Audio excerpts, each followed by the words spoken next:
হচ্ছে জেলের গেট, বাংলাদেশের রাজনীতির এক অদ্ভুত চক্র। এটা যেন একটা ম্যাজিক শো। এখানে ক্ষমতার আলো নিভতেই জেলের গেট খুলে যায়।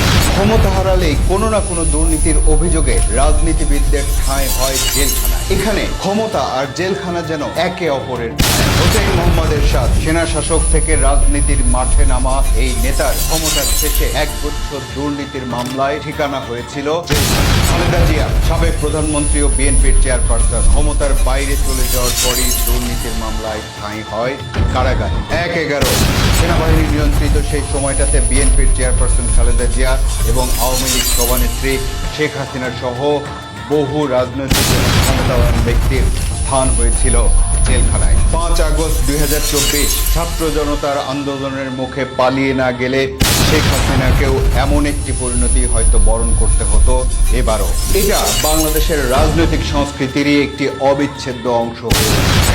এখানে দুর্নীতিও বাস্তবতা, এখানে বিচার ও জেলখানাও বাস্তবতা। এখানে ক্ষমতাবানদের বিরুদ্ধে মামলারও দুটি বিশেষণ আছে।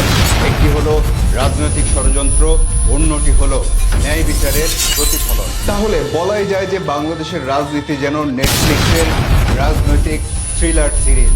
এখানে সবচেয়ে বড় টুইস্টটাই আসে ক্ষমতার পালাবদলে, আর এটাই আমাদের পাওয়ার টু প্রিজন কালচার।